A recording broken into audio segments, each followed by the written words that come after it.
Now, ladies and gentlemen, welcome to this afternoon's brief. On behalf of the Kenya Kwanza fraternity, I wish to welcome my good brother David Ochieng and the Movement for Democracy and Growth Party. Joining the Kenya Kwanza this morning, we have already signed an agreement with the MDG party to join the Kenya Kwanza fraternity in making sure that the agenda we have for the next 5 years, we are going to share in the delivery, in the management, and in the progress that we intend to make in taking our country forward. I am very delighted to welcome the MDG party into the Kenya Kwanza family. We have been in consultation over the last few weeks, and this morning we concluded the agreement that now makes MDG a part of the Kenya Kwanza fraternity. It is a historic moment because this is a party largely from Nyanza, the former Nyanza region, and we are looking forward to forging the necessary partnership and building the necessary networks so that going into the future, we can mainstream the people of Nyanza, the people of that region, in working with the rest of Kenya in ensuring that we build politics that are devoid of ethnicity, of unnecessary conflict, and ensuring that we build on the current momentum where the people of Kenya have made a conscious, deliberate decision to get rid of the politics of ethnicity, division, hate, and things that put us or put divisions amongst the people of Kenya. I look forward in the coming days, months, and years to visiting every part of Kenya. We have already made a commitment that the government we are going to set up immediately after our processes of election are concluded will be a government that will leave no region and no section and no part of Kenya behind. We are going to make sure that we move as a country, and for the very first time, we build bridges and networks across Kenya so that we can carry the wholesomeness of the people of Kenya into the future together as people who belong to one nation. The people of Kenya have already made a decision to get rid of ethnic politics in this election. It is our belief that in the coming election, we will also have politics that are devoid of conflict and violence. We look forward to visiting Nyanza, campaigning in Nyanza, in all the 4 counties of Nyanza. Unfortunately, in this election, we were not able to visit any of the 4 counties of Nyanza because of matters conflict and matters violence. With the networks we are building with MDG and other political actors, and I want to thank the leaders who are here, the former governor of Kisumu, the Honorable Ranguma is here, the immediate former MP of Kisumu Town West, who is here, my good brother, the Honorable Olago Alwoch, and the immediate former senator of Kisumu, my good brother Fred Outa, and all the other leaders who are here. And I want to say that we are looking forward as Kenya Kwanza to building partnership with you and with other teams in Nyanza, in ensuring that our programs, our plans, the agenda that we have for the country is seamless across Kenya. And it is our commitment as Kenya Kwanza that we will work with all leaders, those who are present here, those who are not here now, to make sure that we move our country to the next level.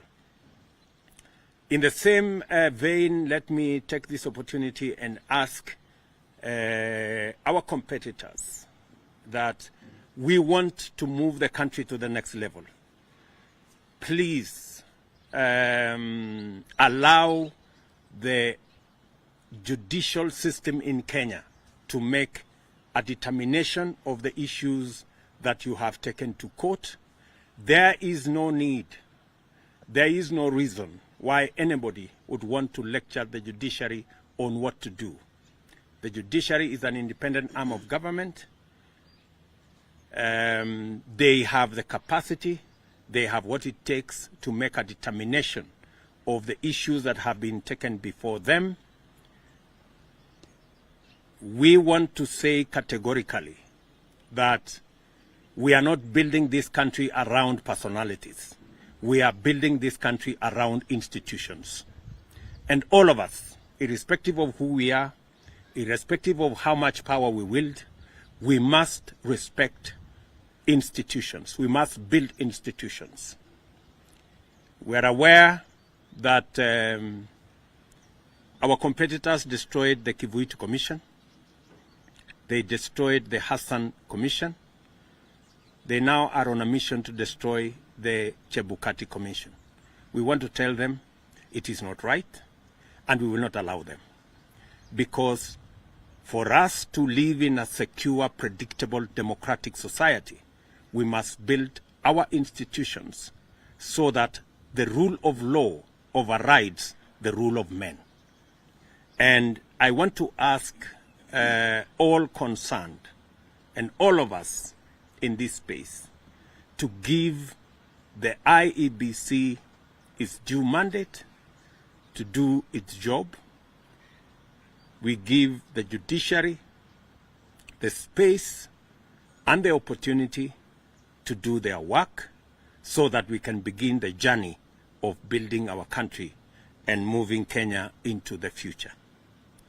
I thought it is necessary for me to say this and to welcome MDG into the Kenya Kwanza family.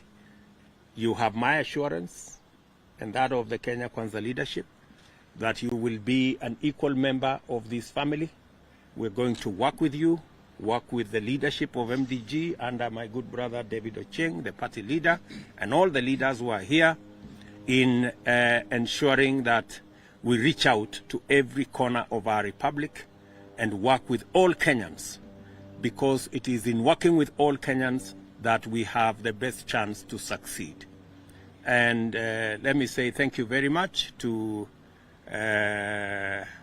all of us here who have come so that we can consummate this relationship and move Kenya to the next level.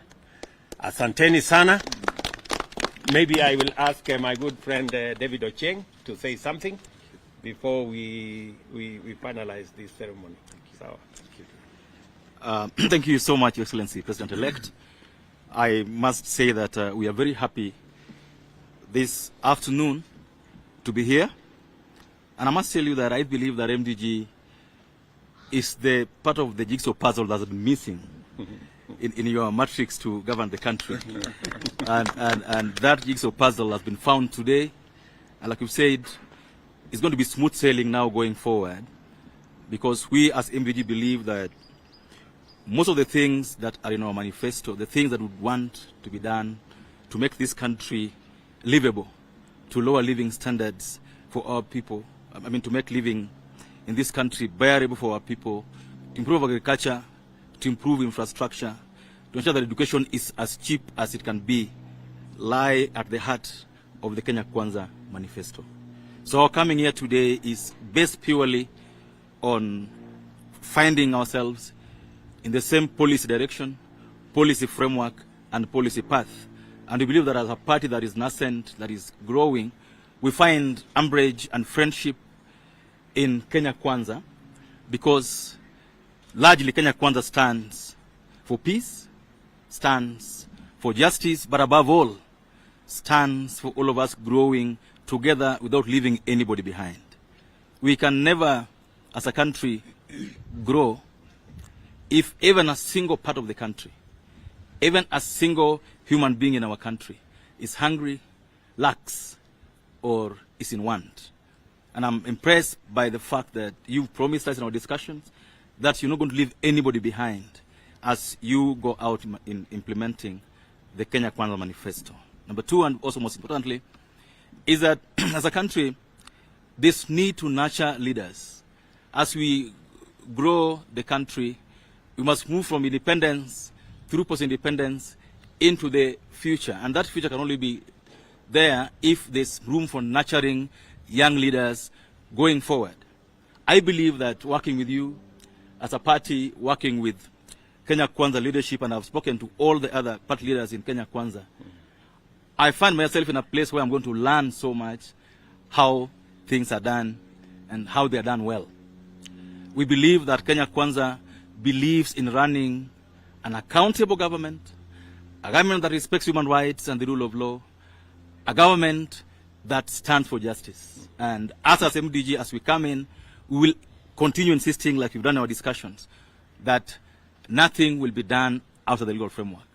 And so even as the cases are in court today, I mean, as David Ochieng, I was elected in Ugenya. I'm going to be sworn in next week. Yesterday we saw 45 governors being sworn in. All these elections were done by the IEBC. We cannot pick and choose which results we accept and which ones are wrong. There's only one IEBC in the country. This same IEBC did the elections for all the other seats, including the presidential one. And so I want to urge the country that we only work best if we believe that the institutions that we've set for us are up to the task. We cannot be saying that all the 45 governors and all the 290 constituency MPs and all the MCAs that were elected are good to go. And we saw all the leaders yesterday going for the swearing-ins of these leaders. And then one particular election then becomes what will bring the country down. And to beseech Kenyans that this is not the first time we are seeing a petition going to Supreme Court for decision. Let's wait for the court's decision. Let's accept it when it comes. But I know that there are so many Kenyans again today who their sense of justice is about having their children going to school without being asked to pay school fees. Whose sense of justice is being able to afford to do an x-ray at a hospital without being asked for money. There are Kenyans today who say their sense of justice is being able to just get by getting a menial job to earn 500 shillings in a day. So our sense of justice cannot be only about one thing, election petitions. No. Our sense of justice must spread all over the country and in all spheres of our lives. And so, as we wait for the Supreme Court to make a decision, it's important to remember where we've come from as a country. And that we're just starting to grow our economy from the COVID situation and from the elections. And the peace time that has prevailed since the elections, for me, tells us that our country and our democracy is plateauing. Our democracy is coming to a level where you can't tamper with it. Kenyans will vote and go on with their lives and wait for us who have been elected to serve. And so, as I end this, I want to request all of us who have been elected in these just elections that our job is to serve the country, not to enrich ourselves, not to buy big cars, not to feel good that we are governors or senators or MPs, but to make this election count by ensuring that we meet our end of the bargain, that all that we promised Kenyans are waiting. That tomorrow and next week, and Your Excellency, these are things that we discuss with you. Kenyans are waiting to be able to afford unga, be able to afford sugar. Kenyans are waiting that when we go back to school, the children will not be sent back home. And these are things that matter to every Kenyan, and we hope that under our coalition of Kenya Kwanza, we're able to do these things with minimum noise, but making Kenyans feel that you have a government. We are happy to be here because we are recognized as a party, we are recognized as a people, and we are at the table where decisions are going to be made. Your President-elect, wishing you Godspeed. Thank you. And I'm sure that the courts will serve justice.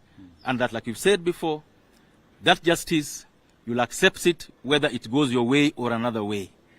I want to assure you that we'll stand with you here now and into the foreseeable future as we build a firm coalition that brings the country together, not cosmetically, but firmly for the better of the country. Thank you so much, and God bless you.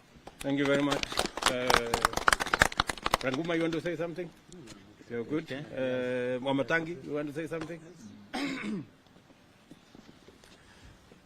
Thank you very much. While congratulating and welcoming our brothers from the MDG party to this coalition that has shown this country that indeed we can achieve what has hitherto in the past seemed unachievable, and that is building one country, one nation, whereby during elections, the question of where you come from or which language you speak, which community that you have lived in, ceases to matter, and what matters is our national intention to build one country and for all Kenyans to live in a unified nation where opportunity is spread equally. And so I want to say welcome to Kenya Kwanza. We are the coalition that has opened a new chapter, given this country a new deal, whereby we know that under the leadership of our president-elect, William Ruto, this country will start to realize the development that should have been in the past many wasted years when there was conflict. And while saying that, I want to urge those that were competing with us on the other side, the Azimio coalition group and their leadership, that Kenyans are exhausted and tired. We can't continue with this kind of game that has been played over the years. And it is important for us to raise the red flag on what has now been identified clearly as a premeditated and calculated move every time when we hold elections, that IEBC is placed as one of the games that will be played by the leadership intending to discredit the results after Kenyans have expressed their intention. And this started, as has been said earlier here, all the way from the times of Kivuitu. We saw what happened in KICC those days. After that then came the Isaac Hassan Commission. Same story, same script. At the end of the day, when there was intention to discredit and refuse the results, then IBC became the culprit. We have seen it now again this time. I'm wondering, and we in Kenya Kwanza are wondering, indeed and urging the police, the first thing they should have done is to take action. We saw somebody in front of cameras punching a Chebukati. Why hasn't this guy's been taken to court as of now? We saw commissioners bleeding after being injured. Why hasn't this guys been taken to court? Those are electoral offenses. We saw intentional destruction of property in front of cameras. Why haven't those guys been charged for having broken the laws of this land during the pronouncement of an election that was conducted under the eyes and observation of international observers? And what we are saying is this game is up. We can't continue to buy this script that IBC becomes the bad guy after the results are out and they don't please one side. And then secondly, it is important for us to tell the country that it is time to move on. It is time to move on. People are ready. Kenyans are waiting. They are holding their breath. They want to go to work. They want to get busy. Our children want to learn in an atmosphere where there is no anxiety. Can we have the breath and exhale that we want? Because we did our elections, Kenyans went to the polls. They expressed their will. And what we are asking is, because our competitors have chosen to go to our courts of law, then wait for the justice you went to seek in the courts. Don't try to influence the results, the minds, the thinking of the judges who will be sitting. We know and we have heard results that have come from the Supreme Court, even many times to the favor of our competitors. They won the last time when they went to the Supreme Court. Why not now? So we are asking you, please be still, don't interfere with the judiciary, let the judiciary make its own decision with the matters that you took to court. And we are certain, we are sure that the same results will be what Kenyans expressed during the elections, that they chose one William Ruto to be the leader of this country, to be the 5th president of the Republic of Kenya. Let us continue that way, and I want to urge all Kenyans. Let's get to work, let's get busy, let's build the nation we want. Thank you very much. Olago, 1 minute. Your Excellency, thank you very much. As you have said, I want to emphasize the agreement signed this morning between MDG and Kenya Kwanza Coalition is a lawfully and legally binding instrument which we as a party have been consulting on with Kenya Kwanza, and which contains clauses of respect between the coalition and our party, equality between the coalition leaders and our party, and in which we share the vision of Kenya Kwanza coalition to lead this country forward. We wish to have political tolerance in our country, devoid of violence, devoid of ethnicity. It is important, and that's why we are all here this morning. Your Excellency, thank you for welcoming us, and we want to say that as a party, we look forward to working together with Kenya Kwanza in running our country in the best way that we can. Thank you very much. On behalf of the ladies, yes, Mary. Your Excellency, and please declare that you are the SG. Thank you. Yes, Your Excellency, I am the Secretary General of MDG, and I'm very proud this afternoon, together with my party leader, to bring members of MDG to Kenya Kwanza Coalition. Your Excellency, it has not been easy. And I love it when you say that we are coming in as equal partners. We have been treated to very bad scenarios. We've been treated as stepchildren. We've been treated as the outsiders. And I'm very, very proud that today we are coming in a coalition that will treat us with respect, that will treat us with decorum, that will treat us as equal partners. And this afternoon, I'm very happy that MDG has come to the winning coalition, that MDG has come home. I'm very, very proud. And I also want to thank you very much and congratulate you for winning. And I also want to thank you so much for bringing so many women on board as leaders in this country. Thank you very much. The owner of the city, you can conclude for us. Yes. Big man buzzing. Thank you. Thank you very much, Your Excellency. Allow me to take this opportunity to welcome MDG to Nairobi. Now I can be able to do that. Your Excellency, Honorable David Ochieng, who is the party leader of MDG, is a good friend of mine, and we've been talking. And what he said he means when he talks about mentoring young leadership. In 2013, David and I and a group of other MPs, they used to call us underage MPs, started something called Kenya Young Parliamentarians Association, which has grown. He was the Secretary General and I was the Chairman. And through that, we've been able to see many more young leaders coming in from across the country. In fact, by the time we were finishing, we had 1,027 MCAs below 35 elected and 50 MPs. And so David Ochieng is a man who believes in nurturing leadership. And I want to tell you, my brother, you're at home. In Kenya Kwanza, what you stand for, what you believe in, the things we've debated and discussed over years, will find a home here. This coalition of Kenya Kwanza believes in equalization of opportunities for all Kenyans, regardless of tribe, regardless of ethnicity, religion, but equalization of opportunities and pesa mfukoni.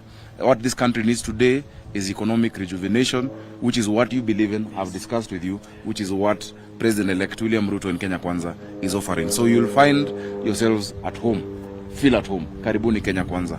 And I'm grateful I've seen my colleague, City Senator, We used to call each other city senators in the Senate because we were only 3 of us. And I knew we'd end up together. Welcome, Senator Huta. Of course, my good friend Olago. We were together in the National Assembly. And all the members over here. Karibuni Kenya Kwanza. I think the sentiments that have been shared, I want to associate myself with. That Kenyans have moved on. My people in Nairobi are back in their shops. They are doing their business. Kenyans have been peaceful. It's really unfortunate that over the past now, few days, we've started to see our counterparts in Azimio beginning a narrative of intimidation, trying to threaten the Supreme Court, threatening the IEBC, even using violence when we were at Bomas and after on the IEBC. We want to say that Kenyans are beyond the days of intimidation. If intimidation and deep state did not give you the election, it will not give you victory at the Supreme Court. This election was decided at the polling stations. More than 46,000 polling stations. We've seen now an attempt to introduce a boogeyman called a hacker. The election was not decided by any portal. The election was not decided in any computer. Unless you're calling the 7 million plus voters who voted for President-elect William Ruto hackers, then we're all hackers. But that decision was made there. And all that the Supreme Court will need to do is just to count, because Chebukati followed the exact steps that the Supreme Court had issued. So let us leave the Supreme Court to do its work. Let's leave institutions to do their work. The future of this country will be built on strong institutions that are respected. So let us stop the intimidation. Let us stop inciting Kenyans. There is only one person by law who is allowed to declare a president-elect. And the president-elect was declared as William Ruto. He has been gazetted. When you declare yourself the same, you're trying to incite Kenyans. I'm happy that one of the places that has always been an epicenter of violence, which is Nairobi, is very, very peaceful, and people are happy. Yesterday we saw governors taking oath. I also took oath of office. More than 40, I think 45 governors actually took oath of office yesterday. As Honorable Chenga said, it is the same IEBC that conducted that election. So instead of introducing all these boogeymen, trying to intimidate, and we know the good judges in the Supreme Court are people of outstanding integrity. We know that this country has what we call the rule of law. And the rule of law stands above the rule of man and the rule of intimidation. So please, whether it is the interior, people at the interior, and the politicians, let us stop inciting. Let us stop saying that by elections, or rather the suspended elections, must be, run by a certain individual. You cannot choose a referee and then choose the coach. Kenyans have decided, and Kenyans will decide. So, Your Excellency, we are looking forward to the 5th of September when the Supreme Court will issue its verdict, and we will abide by the law. Let Kenyans remain peaceful, and MDG, karibuni sana. Kenya Kwanza coalition, and I'm sure I have the permission of our party leader to say, is a coalition whose doors are open. We want to work with people from across the length and breadth of this country. Our doors are open, and karibuni sana. Thank you, Excellency. Thank you very much, the Governor of the great city of Nairobi. Where are the... Oh, bring them here.